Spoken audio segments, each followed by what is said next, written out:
Graça e paz, amados, bem-vindo à nossa escola bíblica dominical. Que lição bacana a lição de hoje, né?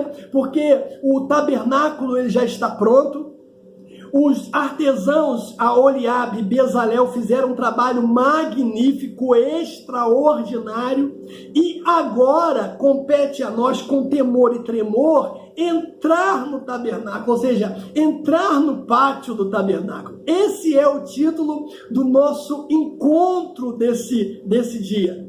Entrando no tabernáculo. O texto áureo diz: eu sou a porta. Se alguém entrar por mim, salvar-se-á, e entrará, e sairá, e achará pastagem. João capítulo 10, versículo de número 9. A leitura bíblica se encontra em Êxodo 27, do versículo 9 ao versículo de número 19. Faça a leitura e vamos caminhar juntos no nome de Jesus. 3 objetivos nós temos. Primeiro, apresentar o pátio entre as tribos de Israel. Segundo, expor a construção da cerca do pátio. Terceiro, enfatizar a porta do pátio. Nós sabemos, amados, que o tabernáculo ele representa um grande símbolo espiritual para o povo de Israel. Ali, Deus se centralizava no meio do povo e ele esperava que a nação reconhecesse isso. Olha que Deus simples. Olha que detalhe, irmãos, maravilhoso. Um detalhe que nós não podemos deixar passar. Por isso eu sempre digo, aquele que está estudando a lição, tanto o professor como o aluno, precisa orar, precisa jejuar, precisa se consagrar, para que essas verdades venham soltar aos nossos olhos, para que essas pérolas a gente consiga identificar no texto, na leitura que nós estamos fazendo. Eu disse que Deus esperava que a nação reconhecesse isso. Isso o quê? Que ele estava ali, meu irmão, que ele estava próximo, que ele estava junto, que a partir daquele momento ele seria um com o povo. Deus queria abençoar Israel, mas antes Israel precisava reconhecer a sua presença no mesmo espaço geográfico aonde eles estavam. Isso é que é maravilhoso. Isso é que é legal, como essa palavra ela é para os dias atuais. Porque Deus está falando com a gente que há a possibilidade, meu irmão, de estarmos no mesmo lugar em que Ele está e nós não perceber a sua presença. Isso vai fazer com que a bênção do Senhor não venha sobre as nossas vidas. E talvez seja por isso que milhares de pessoas estão entrando e saindo dos templos, dos santuários, e não estão levando consigo a bênção do Senhor. A coisa se tornou tão mecânica, né, tão social, que esquecemos que naquele lugar ali, ou em qualquer lugar em que eu esteja, Deus também está, e não só está, como está manifestando a sua glória. Então, não bastava apenas entrar, não bastava apenas estar dentro no pátio, era necessário reconhecer que Deus também estava ali. Me faz lembrar um texto de Gênesis 28, Jacó está fugindo de Esaú, chega num determinado lugar, ele está cansado, ele pega uma pedra, faz de travesseiro e ele adormece. A Bíblia diz que naquele momento o Senhor começa a se manifestar com muito poder, com muita glória. A Bíblia diz que uma escada é colocada do céu na terra, anjos começam a subir e a descer, e Deus está falando com Jacó, mesmo ele estando dormindo. Ali Deus estava se manifestando. Na verdade, aquilo já tinha se transformado num culto pentecostal, numa reunião de consagração. Irmãos, havia anjos, havia escada e havia Deus falando. Que coisa maravilhosa. E aí a Bíblia diz que Jacó desperta, e ele diz: quão terrível é este lugar. Deus estava aqui. E eu não sabia. Meu Deus. Não sei se existe coisa pior de que estar no lugar onde Deus está e não perceber a sua presença. Será que Deus não está falando comigo e com você nesse dia? Será que essa palavra não é uma palavra para os dias atuais? A resposta de Jacó é um lembrete, meu irmão, minha irmã, que nós podemos estar num lugar onde a presença de Deus está se manifestando e nós não perceber. Isso é perigoso, por isso Jacó diz, terrível é este lugar. Perigoso estar numa condição onde eu me torno uma realidade maior do que a presença de Deus na minha vida. Cuidado! Ei, saiba de uma coisa, aonde você estiver, Deus estará ali. Não só estará, como também estará manifestando a sua glória. Essa é a receita para se ter uma vida espiritual abençoada. Primeiro ponto da nossa lição de hoje vai falar do pátio entre as tribos de Israel. Quando Moisés distribuiu as tribos em torno do pátio do tabernáculo, irmãos, ele estava revelando nesse ato um senso de organização divina. O pátio do tabernáculo ficava no centro de todas as tribos de Israel. Era o símbolo de que Deus estava no meio do povo. Ali ficaria e não sairia. E para onde o povo fosse, ele iria também. No texto que nós lemos de Êxodo 27, nós vamos ver primeiro as montagens provisórias do tabernáculo. A palavra de Deus mostra que a construção do tabernáculo teve como primeira etapa a montagem da estrutura do tabernáculo no Sinai. Isso ocorreu no primeiro dia do primeiro mês do segundo ano após a saída do povo de Israel do Egito, Êxodo 40, isto é, 15 dias antes da celebração da Páscoa. Sabemos também que do Sinai até Canaã passaram-se muitos anos. Antes de Israel entrar em Canaã, Moisés ele orientou que um lugar fixo deveria ser estabelecido para o tabernáculo. Inicialmente, a estrutura foi montada em Gigal, Josué capítulo 4, capítulo 5, capítulo 9 e capítulo 10. Depois transferiram para Siló, Josué capítulo 18, Siló, que na verdade ficava no território de Efraim. Tempos mais tarde, no período de Saul, de Davi, por causa das guerras internas e externas, a Arca da Aliança ficava alojada em lugares diversos, o que demonstrava que o tabernáculo ainda não tinha conseguido um lugar fixo para ficar. Aí, finalmente, quando Jerusalém é conquistada por Davi e no reinado de Salomão, o tabernáculo deu lugar ao templo de Jerusalém, aonde Deus, o próprio Deus, ele confirmou o lugar e aprovou com a manifestação da sua glória. Primeiro livro dos Reis, capítulo de número 8, do 10 ao 11, diz: saindo os sacerdotes do santuário, uma nuvem encheu o templo do Senhor. Aleluia!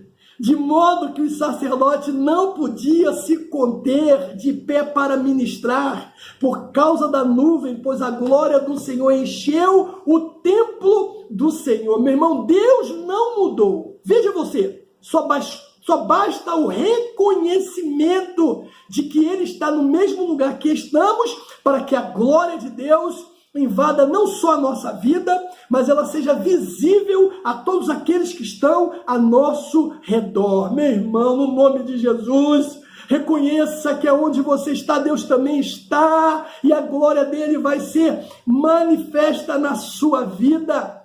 As pessoas vão ver, as pessoas vão se alegrar. Aí nós vamos ver também a posição do pátio do tabernáculo. Irmãos, para entender a organização das tribos em torno do pátio do tabernáculo, é preciso compreender o propósito divino resumido em Êxodo 25:8. E me farão um santuário e habitarei no meio deles. Ou seja, aqui, irmãos, está expressa a vontade de Deus em ser o centro do seu povo. A localização geográfica do tabernáculo, o centro do acampamento de frente para o oriente, isto é, voltado para o levante do sol, revela exatamente a vontade de Deus em habitar no coração do povo de Israel. Ora, meu amado, Ele é quem deve estar no centro do nosso coração. Deus é quem deve dominar a minha mente e a minha vida. Permita, a partir de hoje, que ele domine todo o seu ser. Depois nós vamos ver também a posição dos exércitos, em torno do tabernáculo. Ou seja, os exércitos estavam ali. O tabernáculo estava no meio e os exércitos estavam posicionados à sua volta. E na porta principal do tabernáculo estava ali o exército de Judá, Isacar e Zebulão. E junto eles somavam mais ou menos 186.400 homens. Na retaguarda do pátio, estavam as tropas de Efraim, Manassés e Benjamim. Juntos, esses exércitos somavam 108 mil, mais ou menos, homens, como diz Números, capítulo de número 2. Na lateral, estava ao norte, é claro, estava ali Naphtali, Dan e Asser. Junto eles formavam um exército de 157.600 homens. Ao sul, na outra lateral, estavam os exércitos de Ruben, Simão e Gade. Ambos formavam ali, somavam um exército de mais ou menos 151.450 homens. Ao todo, era 603 a 604 mil homens acima de 20 anos de idade que estavam em torno do pátio do tabernáculo. Isso passava a mensagem de que Israel, olha aí mais uma vez, reconhecia a centralidade de Deus em sua vida espiritual e em sua vida social. Assim devemos, meu irmão,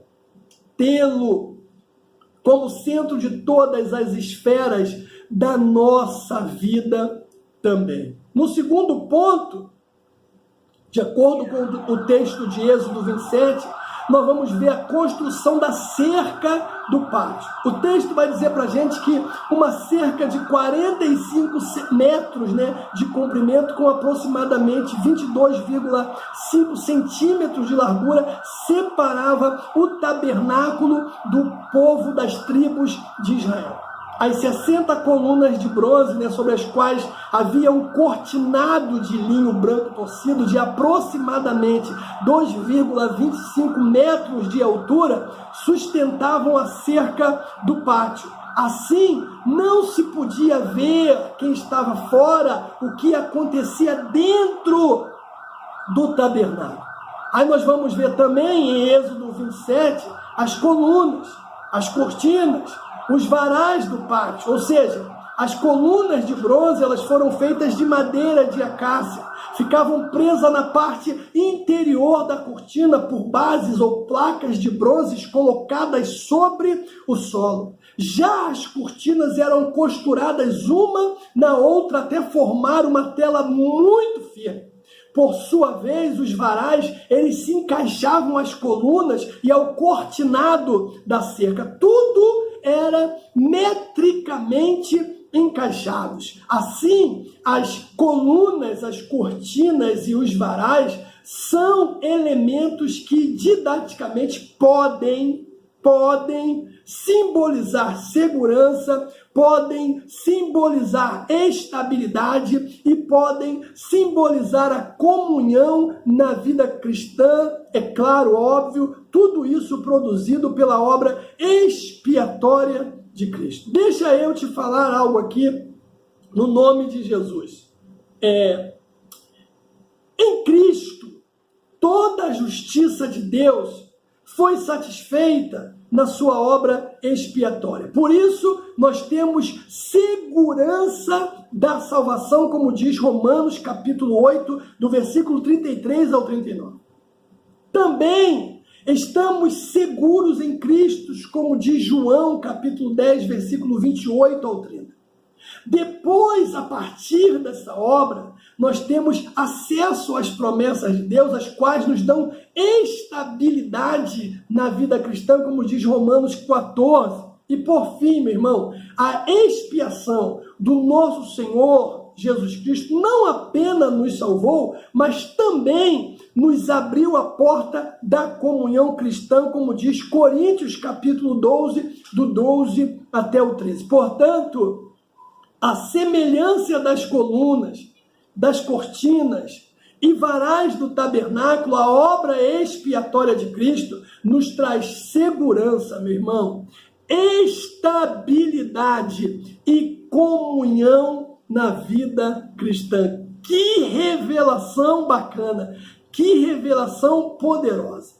Outra coisa que nós vamos ver em Êxodo 27 é a respeito da cerca de linho, né, que significa santidade e justiça de Deus. A parte reservada à esfera interior do pátio, né, separada pelo linho branco torcido, revelava a santidade de Deus. Ali, os sacerdotes ministravam os cerimoniais de sacrifício pelo povo, por todo o povo. Nesse sentido, o pátio do tabernáculo revelava que o pecador não tinha acesso a Deus, senão por intermédio de quem? Por intermédio do sacerdote. Deus é santo e justo. O homem carece de santidade e de justiça. Em Cristo, o pecador é justificado e santificado para a salvação. Esse, meu irmão, é o maior milagre que o pecador pode desfrutar do seu encontro com Jesus. Só Cristo pode justificá-lo e só Cristo pode santificá-lo. E o terceiro ponto da nossa lição, nós vamos falar sobre a porta do pátio. Ah, meu irmão, quanta revelação poderosa tem nesse ponto da nossa lição, né? Porque a porta do pátio é uma tipificação do único caminho. Para se entrar no pátio do tabernáculo havia apenas uma porta. Essa porta ela dava acesso ao local sagrado, aonde Deus ele habitava.